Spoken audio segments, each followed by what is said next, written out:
What's up, Lazy Dog fam? Hope everybody out there is having a spectacular day. We survived the cool spell. Hopefully our last cool spell. I think it is. I'm going to start planting some stuff pretty soon, assuming that that was our last cool spell down here. We did take a little more damage than I thought we were going to take. Collards got bit pretty bad, which is unusual. Some of the kale got bit. A little bit of the lettuce got bit. The spinach is just fine.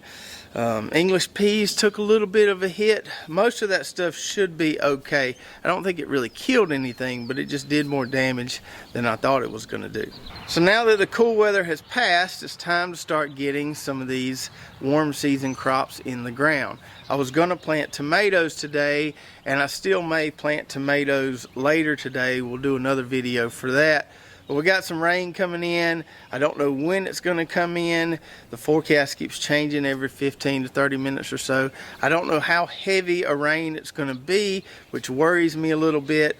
With transplants, it's not as big of a deal, but you don't want real heavy rain just beating down, you know, new transplants that you just put in the ground. With direct seeding, things like corn or beans, you have to be a little bit worried if you get some heavy rain because it can wash away the seeds. So I don't know what this rain is going to be. I do know it's supposed to rain for a day or so, but if we have time later today, we'll get those tomatoes in the ground. We'll do another video for that.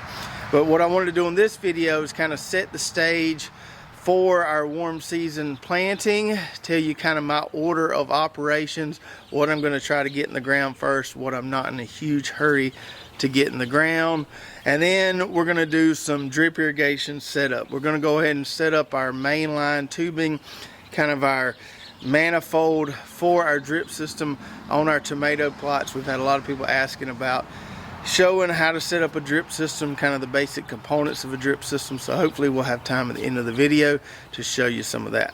So first, let's talk about kind of our tentative order for which we'll be planting some of these warm season crops. And this particular order is not set in stone. It's just kind of my plan going forward. Some of this has to do with which transplants are ready in the greenhouse. Some of this has to do with the fact that some of these things will be planting like some warmer soils, so it's not going to hurt to wait till early April to put these in the ground. So some of it has to do with the temperatures the plants like. Some of it has to do just with what we have ready in the greenhouse right now. So the first thing on our list this year, and it's not always the first thing on our list, but because our transplants are so big, we're going to try to get our tomatoes and probably our sweet peppers in the ground first. So we've got this plot right here that's race ready. We're going to be putting determinate tomatoes in here, peppers in here. I'm probably going to save a little room on the end there for a row of basil to plant in this tomato and pepper plot here. So I tilled this up the other day. It's nice and ready to plant. Hopefully we are able to get in here soon and get those transplants in the ground. And then our other tomatoes, our indeterminate tomatoes, are going to go right here on this little piece of this big plot. We still have a few little sprigs of Tiller's radish in there, but I'm not really worried about those a whole lot. So I've got this plot ready. And while I was getting this plot ready the other day, I went ahead and incorporated all that Balanza clover.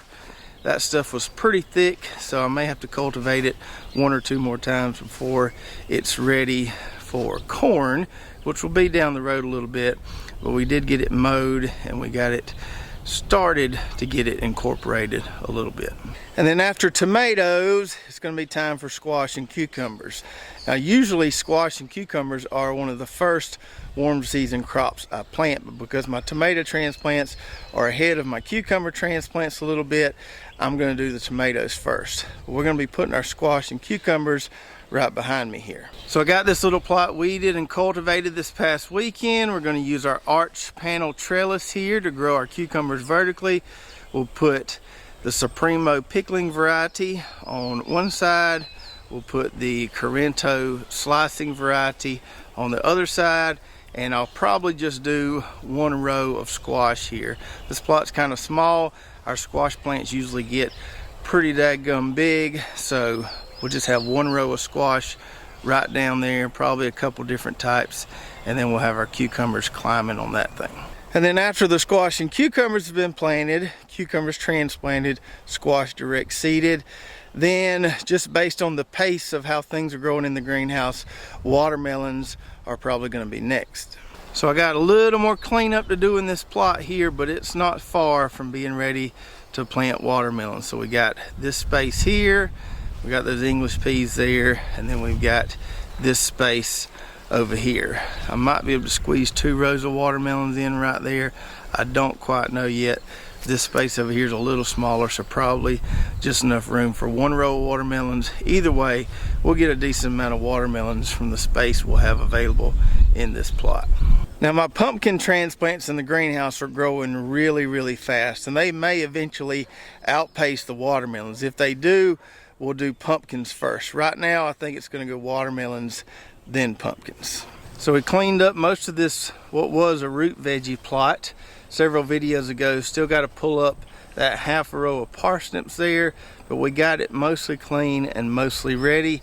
And as soon as our pumpkin transplants are ready in the greenhouse, we'll stick those puppies in this plot right here. And then we've got corn. Now, usually in past years, corn is one of those things I'm always in a big hurry to get planted. I don't really know why. We have such a long growing season and can plant several different successions of corn. So this year, I'm letting the chickens do their thing. I'm not going to be in a huge hurry to plant my corn. It'll probably be early April before I get it planted. So this spring, at least, we're growing some solstice sweet corn in this plot right here behind me. And then on the other side of the barn, we're going to grow a big plot of the glass gem corn. Now, we want to make sure those don't cross-pollinate. And if you were planting 2 different varieties of sweet corn, you probably want to stagger the plantings by 2 or 3 weeks. But since we're planting sweet corn and field corn, and this particular variety of sweet corn, the solstice, is a fast maturing variety, I'm not really worried about that staggering window, because the glass gem will mature much later than this corn will here, this sweet corn. So we're going to plant the sweet corn first, then the glass gem. So the chickens have been working over this plot where our sweet corn is going to go pretty well. I did have to come in here and mow this once again because some of those mustard plants were trying to go to seed on me, but there's still plenty there for the chickens to eat. This is where they've been, down this lane. This is where they haven't been yet. So they'll come down this way, probably go back up that way, and I figure that'll take about a week and a half. Then it'll probably take a few days for me to get this incorporated really nicely, and then we can plant our sweet corn. And then after sweet corn, we'll plant the glass gem over here where that Bolonza clover was. So that's where I showed you earlier those indeterminate tomatoes are going to go. And then we'll fill this big spot right here with all of that good glass gem corn. And then last on the list, as far as our first round of spring planting goes, would be things that prefer some warmer soils to germinate. So we're talking field peas, we're talking okra, and I think we're going to squeeze a little row of peanuts in here as well. And so we'll be putting all that stuff in this plot right here, which we haven't even started to incorporate yet, just because we've been busy trying to get other plots ready. This bayou kale has recovered nicely from being grazed by the chickens, but it also got burnt back pretty bad by that frost the other night. You can see all that burn damage on the leaves there. It would probably recover if we left it here, but we're going to mow this down and get it incorporated pretty soon. Probably put about 2 double rows of zipper peas in here, a little row of peanuts, and then some okra on the end there. So that's kind of my tentative schedule right now. Tomatoes and peppers, squash and cukes, watermelons, pumpkins, corn, field peas, peanuts, okra. That could change a little bit, and your schedule may be completely different just depending on what transplants you have ready right now. This schedule this year is different than the schedule in past years. It just depends on what plots we have ready at the moment, what transplants we have ready. So we have to just stay flexible and get stuff planted when we have transplants ready and when we have the ground ready.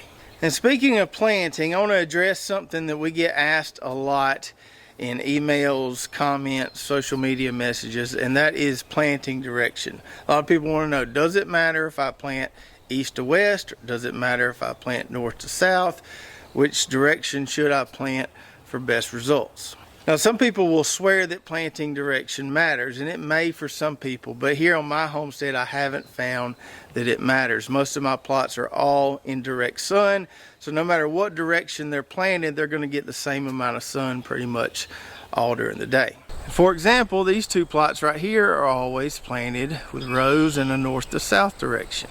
But all these other plots here, all 8 of them, are all planted in an east to west direction.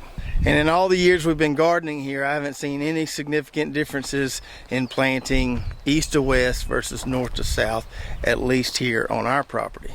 So my choice of row direction has all to do with convenience and nothing to do with north to south or east to west. Let's take these two plots for example. So these are more rectangular shaped plots, and in a rectangular shaped plot, it's going to make much more sense to plant with the long direction of the plot, especially when I'm using drip irrigation. Wouldn't make much sense to have a bunch of short rows here going east to west.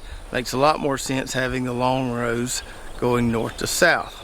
Now for these 6 plots out here in the area we call the Dream Garden, these plots are pretty much all square. They're 30 by 35, so not perfectly square, but pretty much square. And we could plant either direction in these plots. They're in full sun. We could plant north to south, east to west, and it probably wouldn't matter. But I plant all these east to west because it's more convenient to do so. So I'm running a water hose. Let me turn around here and show you. My water spigot is right there on the side of my house.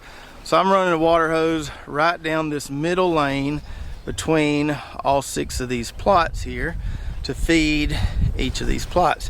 So it makes more sense for me to have my hookups for my drip system right here, so I can easily access them, you know, either plot down the middle here, and then that makes my rows run this way east to west. I could run them the other way, north to south, but then that makes it a lot more trouble, a lot more pulling of the water hose to feed each plot. So that's why we do east to west in here, just because of it's convenient. Now if your garden or gardens do get some partial shade, whether it be from trees or buildings or whatever, you may find that the planting direction matters. And in those cases, I would say plant in the direction that's going to maximize the amount of sunlight those plants are getting during the day. So if east to west gives them more sunlight, go that way. If north to south gives them more sunlight, go that way. And if you've got any good experiences testing planting direction, please tell me about that in the comments below. Share your experiences so we can all learn from one another. All right, so no rain yet. The wind is picking up a little bit, but we're still dry, so we do have time to show you guys how we set up our basic drip irrigation manifold along the outside of these plots here to eventually feed our plants with the drip tape. Okay, so first let's kind of talk about the basic components of a drip irrigation system, and then we'll show you how we install the main line. So we'll use our onion plot here as an example. These onions got burnt back a little bit by that frost, but they're going to be okay. So we'll start out here. This is where our water hose hooks into. This little setup here looks kind of complicated, but it's not. We'll talk more about that in a minute, but that's basically a filter and a pressure regulator. And then we tee that off because I like that to sit in the center of my plot, so I get a little more equal distribution of water there. So we have that teed off, and the main line, or the supply line as some people will call it, runs the entire width of the plot there, all the way to each end. And at each end of our mainline tubing, we have it crimped with this little piece here called a figure 8 clamp, and that basically just keeps water from running out the end of that mainline tubing there. So we have one of those on each end of the plot. Then we have our actual drip lines, which are always going to run perpendicular to the main line or supply line. So we see here we have this little piece called a row start, which connects the drip tape. We bury ours, but you don't have to.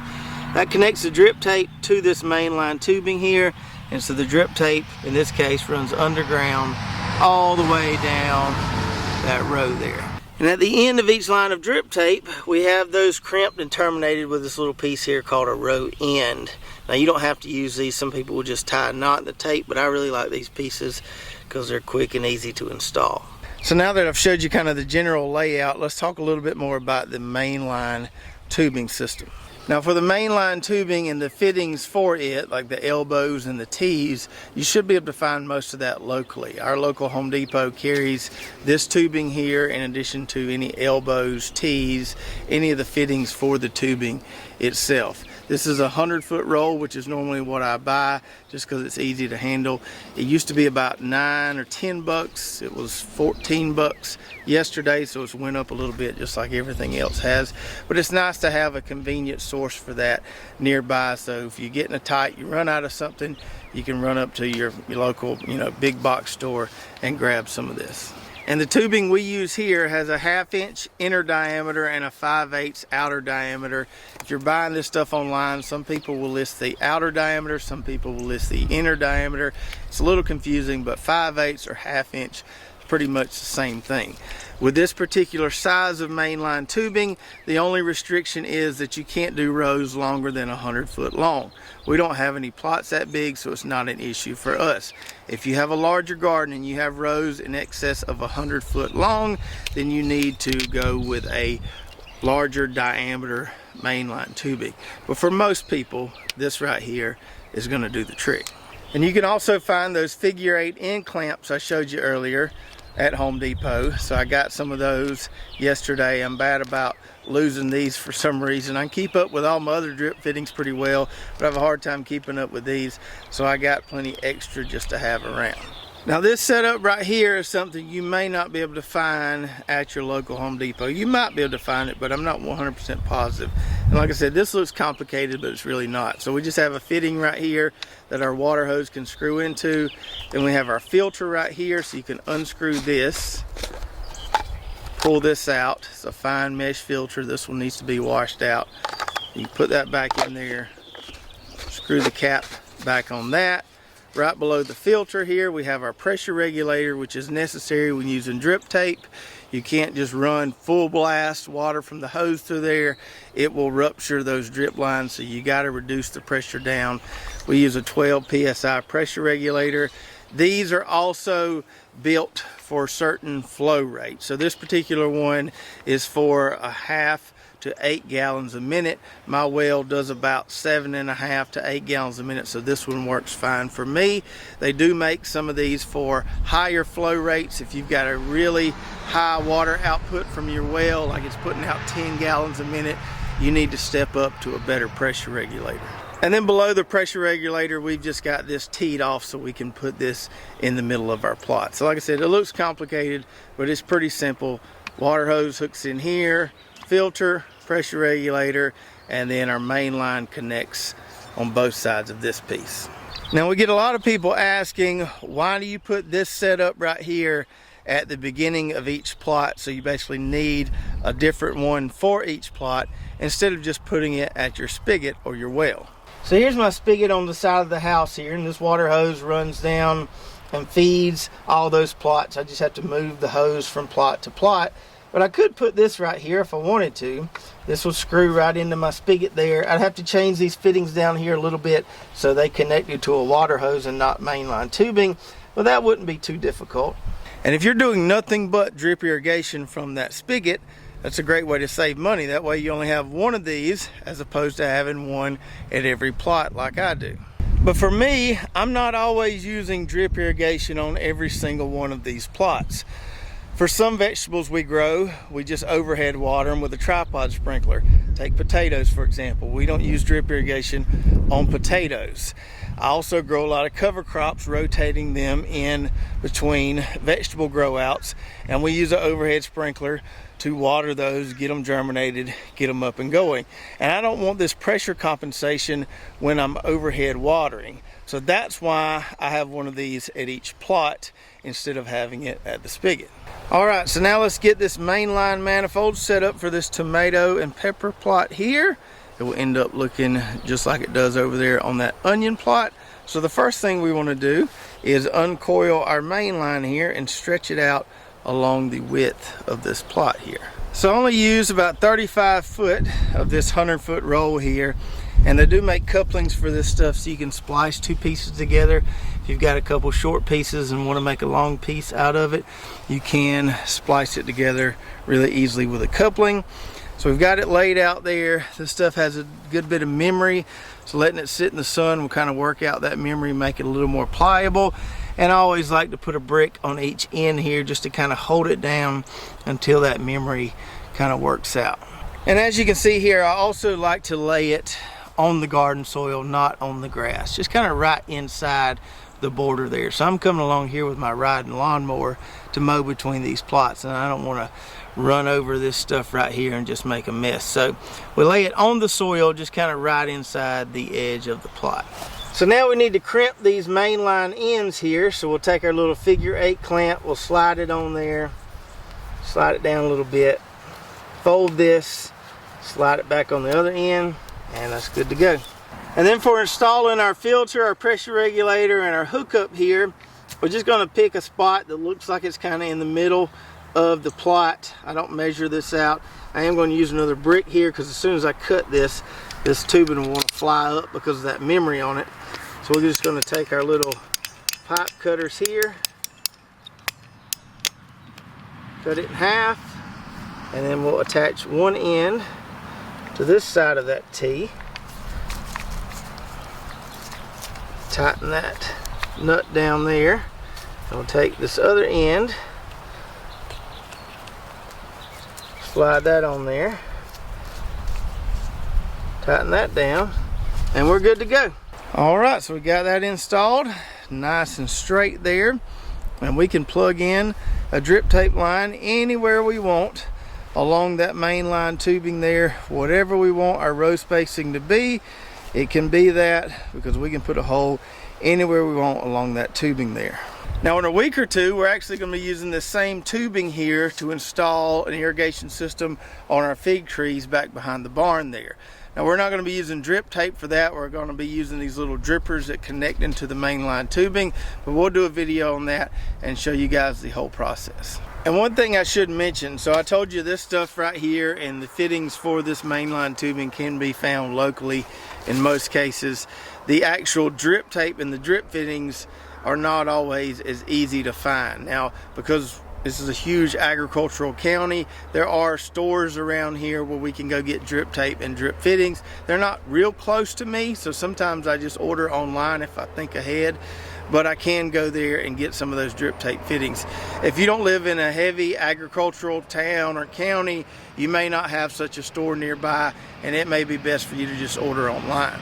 So for those of you that are on the fence about using drip irrigation in the garden, hopefully that gave you some clarity as to kind of how the basic backbone of it works. It may look complicated, but once you do it a couple times, it's really, really simple, and there are endless benefits to using drip irrigation in the garden, especially for heavy feeding crops that like a lot of water. You're going to conserve water, use less water, you're going to have less weeds because you're not watering between the rows, you'll have less diseases because you're reducing leaf moisture, on and on and on. And don't forget to let me know what you think about planting direction. Do you find it matters, north to south, east to west, or you just do like we do and do whatever's convenient for you? If you're watching on YouTube, make sure to check out our affiliate links below. A lot of great companies that we use in our gardens around here at Lazy Dog Farm. Even got some coupon codes for some of those companies so you can take advantage of those discounts. If you haven't already, go check out our website, lazydogfarm.com, where we've got some good recipes that we use with the stuff from our gardens. We've got our garden journal, recommended products, and even some cool Lazy Dog Farm merch. If you did enjoy this video, make sure to subscribe, hit that notification button, like, and share, and we'll see you next time right here at Lazy Dog Farm. Oh, farewell, by the beauty of your life,